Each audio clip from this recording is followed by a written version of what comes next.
The Noah Methodist Church is happy to produce a lot of different content for the edification of Christ's church throughout the world. This daily segment that you're listening to right now corresponds with the Daily Bible Reading Challenge, which is hosted by Christ Church in Moscow, Idaho.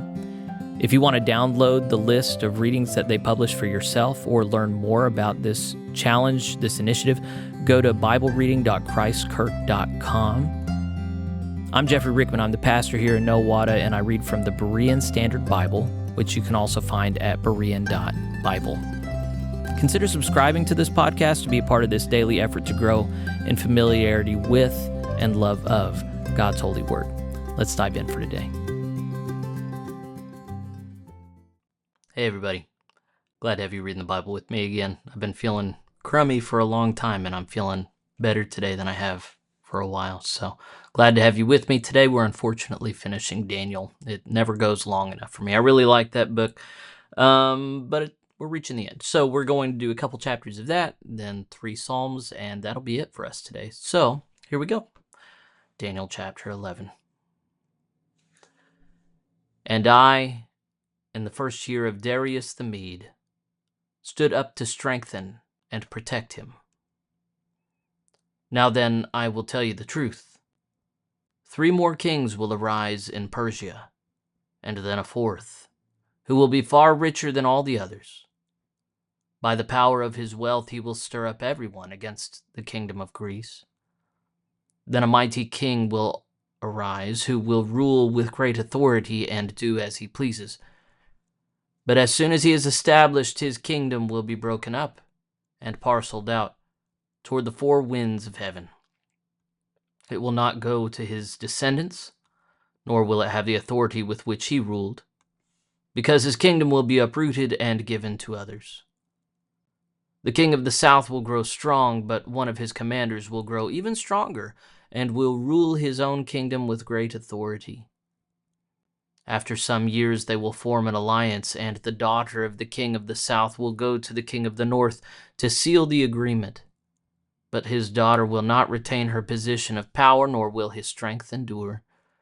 At that time she will be given up along with her royal escort and her father and the one who supported her. But one from her family line will rise up in his place, come against the army of the king of the north, and enter his fortress, fighting and prevailing. He will take even their gods captive to Egypt, with their metal images and their precious vessels of silver and gold. For some years he will stay away from the king of the north, who will invade the realm of the king of the south and then return to his own land. But his sons will stir up strife and assemble a great army, which will advance forcefully, sweeping through like a flood, and will again carry the battle as far as his fortress. In a rage, the king of the south will march out to fight the king of the north, who will raise a large army, but it will be delivered into the hand of his enemy.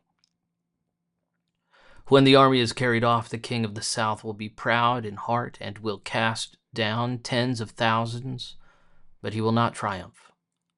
For the king of the north will raise another army, larger than the first, and after some years he will advance with a great army and many supplies. In those times many will rise up against the king of the south. Violent ones among your own people will exalt themselves in fulfillment of the vision, but they will fail. Then the king of the north will come, build up a siege ramp, and capture a fortified city. The forces of the south will not stand. Even their best troops will not be able to resist. The invader will do as he pleases, and no one will stand against him. He will establish himself in the beautiful land with destruction in his hand. He will resolve to come with the strength of his whole kingdom, and will reach an agreement with the king of the south. He will give him a daughter in marriage in order to overthrow the kingdom, but his plan will not succeed or help him. Then he will turn his face to the coastlands and capture many of them, but a commander will put an end to his reproach and will turn it back upon him. After this he will turn back toward the fortresses of his own land, but he will stumble and fall and be no more.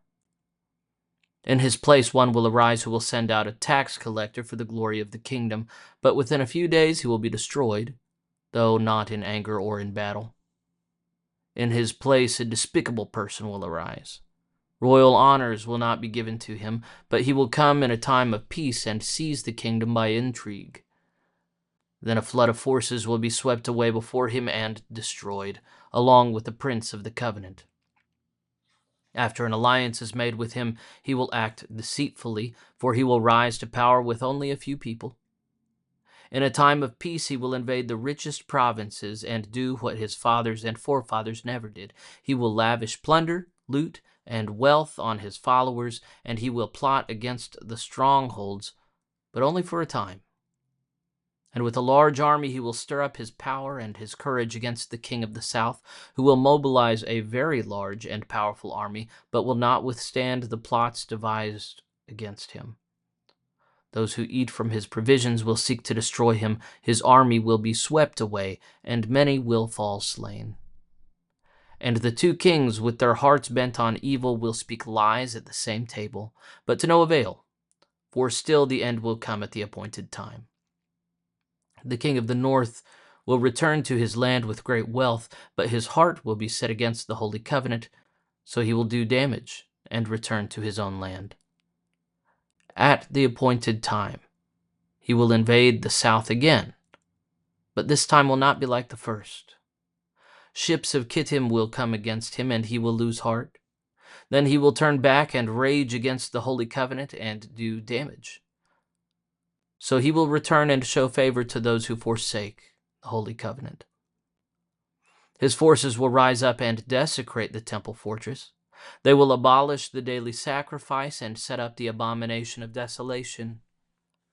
With flattery he will corrupt those who violate the covenant, but the people will know their God will their God will firmly resist him. Those with insight will instruct many, though for a time they will fall by the sword or flame, or be captured or plundered. Now when they fall they will be granted a little help, but many will join them insincerely. Some of the wise will fall so that they may be refined, purified, and made spotless until the time of the end, for it will still come at the appointed time. Then the king will do as he pleases and will exalt and magnify himself above every god, and he will speak monstrous things against the God of gods. He will be successful until the time of his wrath is completed, for what has been decreed must be accomplished. He will show no regard for the gods of his fathers, nor for the one desired by women, nor for any other god, because he will magnify himself above them all. And in their place he will honor a god of fortresses, a god his fathers did not know, with gold, silver, precious stones, and riches. He will attack the strongest fortresses with the help of a foreign god, and will greatly honor those who acknowledge him, making them rulers over many and distributing the land for a price. At the time of the end, the king of the south will engage him in battle, but the king of the north will storm out against him with chariots, horsemen, and many ships, invading many countries and sweeping through them like a flood.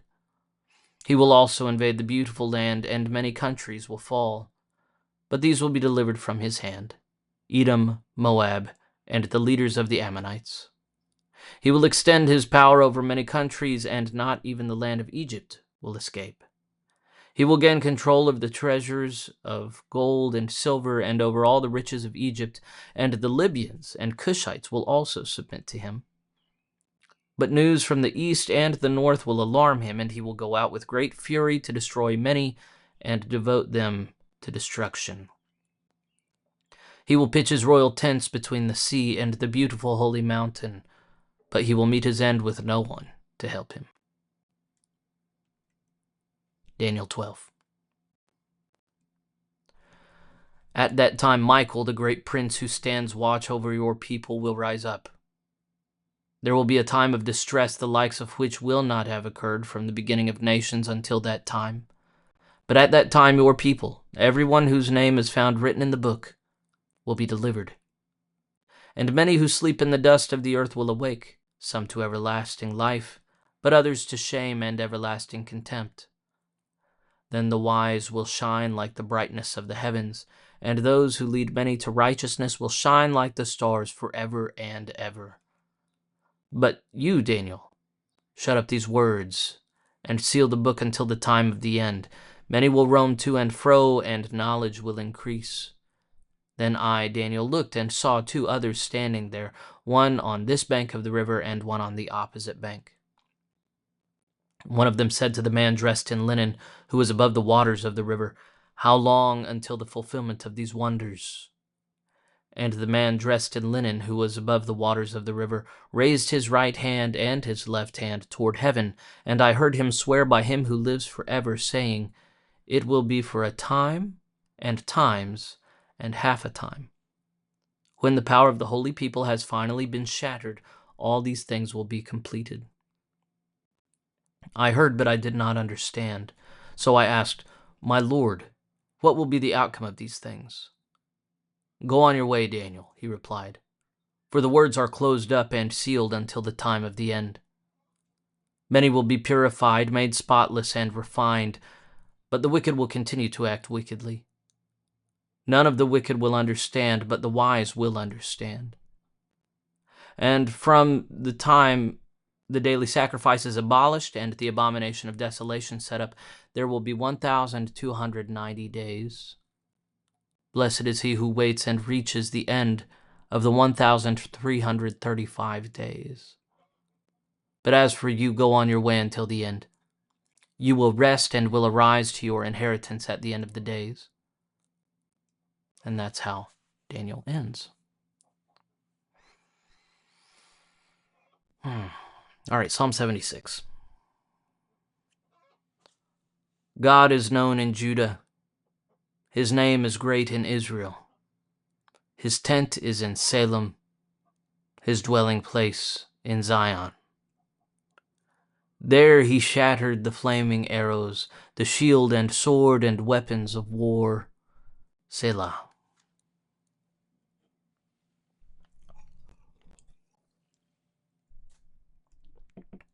You are resplendent with light, more majestic than mountains filled with game. The valiant lie plundered, they sleep their last sleep. No men of might could lift a hand. At your rebuke, O God of Jacob, both horse and rider lie stunned. You alone are to be feared. When you are angry, who can stand before you? From heaven you pronounced judgment, and the earth feared and was still. When God rose up to judge, to save all the lowly of the earth. Selah. Even the wrath of man shall praise you. With the survivors of wrath you will clothe yourself. Make and fulfill your vows to the Lord your God. Let all the neighboring lands bring tribute to him who is to be feared. He breaks the spirits of princes. He is feared by the kings of the earth. Psalm 77. I cried out to God. I cried aloud to God to hear me. In the day of trouble I sought the Lord. Through the night my outstretched hands did not grow weary. My soul refused to be comforted. I remembered you, O God, and I groaned. I mused, and my spirit grew faint. Selah.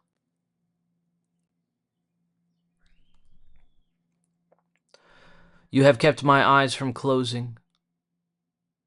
I am too troubled to speak. I considered the days of old, the years long in the past.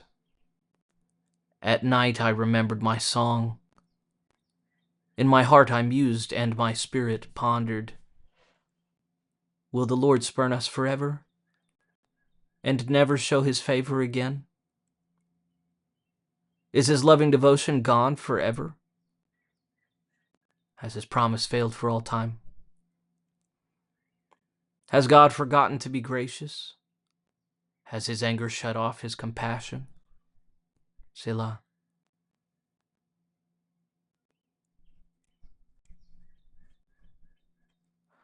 So I said, I am grieved that the right hand of the Most High has changed.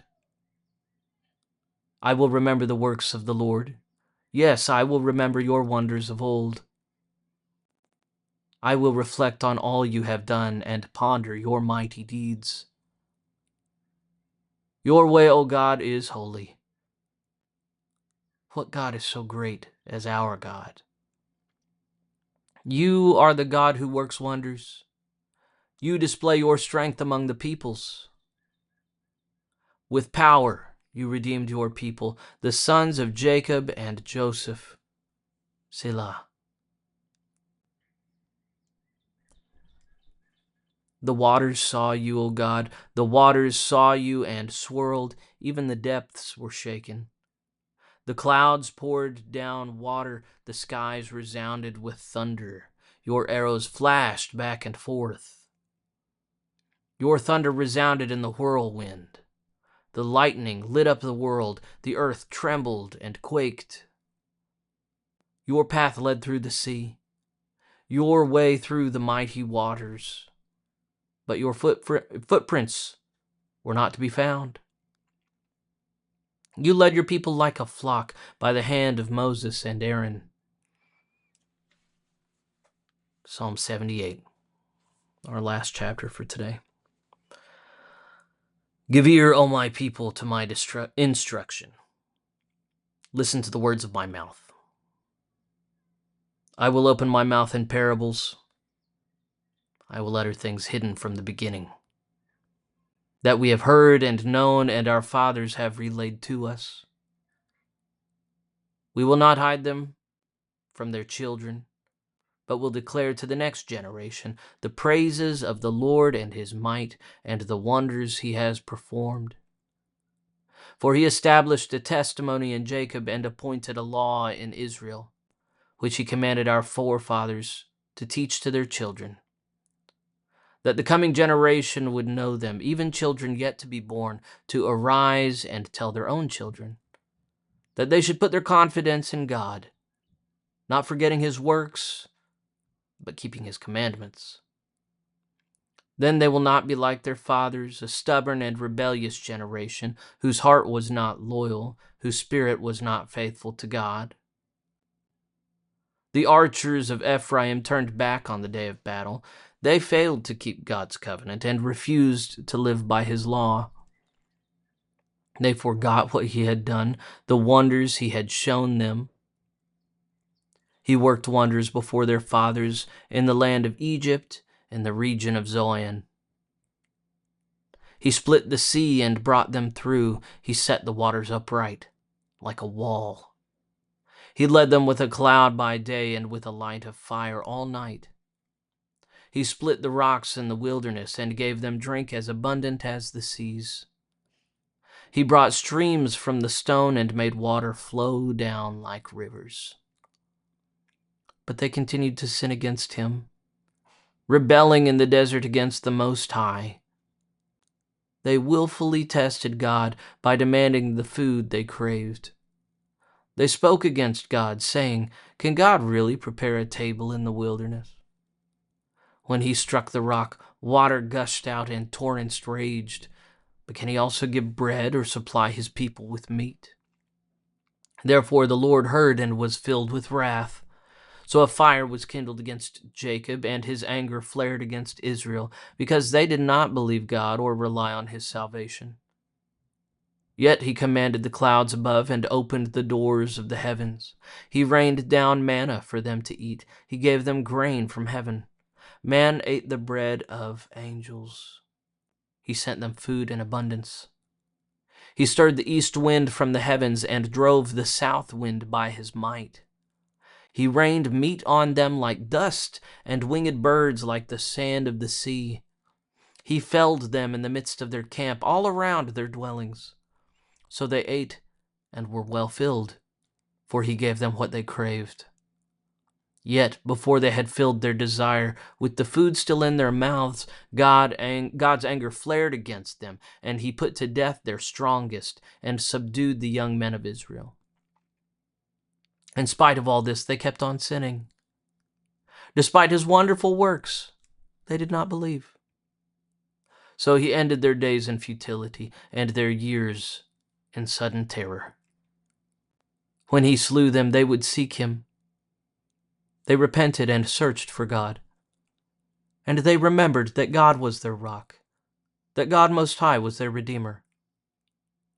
But they deceived him with their mouths and lied to him with their tongues. Their hearts were disloyal to him, and they were unfaithful to his covenant. And yet he was compassionate. He forgave their iniquity and did not destroy them. He often restrained his anger and did not unleash his full wrath. He remembered that they were but flesh, a passing breeze that does not return. How often they disobeyed him in the wilderness and grieved him in the desert. Again and again they tested God and provoked the Holy One of Israel. They did not remember his power the day he redeemed them from the adversary, when he performed his signs in Egypt and his wonders in the fields of Zoan. He turned their rivers to blood, and from their streams they could not drink. He sent swarms of flies that devoured them, and frogs that devastated them. He gave their crops to the grasshopper, the fruit of their labor to the locust. He killed their vines with hailstones, and their sycamore figs with sleet. He abandoned their cattle to the hail, and their livestock to bolts of lightning. He unleashed his fury against them, wrath, indignation, and calamity, a band of destroying angels. He cleared a path for his anger. He did not spare them from death, but delivered their lives to the plague. He struck all the firstborn of Egypt, the virility in the tents of Ham. He led out his people like sheep, and guided them like a flock in the wilderness. He led them safely so they did not fear, but the sea engulfed their enemies. He brought them to his holy land, to the mountain his right hand had acquired. He drove out nations before them and appointed their inheritance. He settled the tribes of Israel in their tents. But they tested and disobeyed God Most High, for they did not keep his decrees. They turned back and were faithless like their fathers, twisted like a faulty bow. They enraged him with their high places and provoked his jealousy with their idols. On hearing it, God was furious and rejected Israel completely. He abandoned the tabernacle of Shiloh, the tent he had pitched among men. He delivered his strength to captivity and his splendor to the hand of the adversary. He surrendered his people to the sword because he was enraged by his heritage. Fire consumed his young men, and their maidens were left without wedding songs. His priests fell by the sword, but their widows could not lament.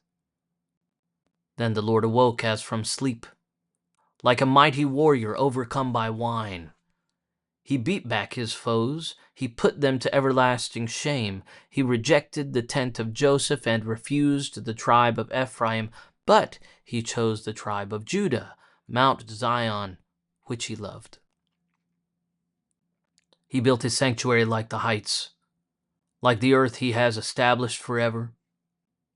He chose David his servant and took him from the sheepfolds. From tending the ewes he brought him to be shepherd of his people Jacob, of Israel his inheritance. So David shepherded them with integrity of heart and guided them with skillful hands. Thus ends Psalm 78.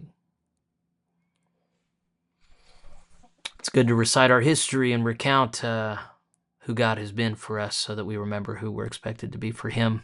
History matters. It matters a lot.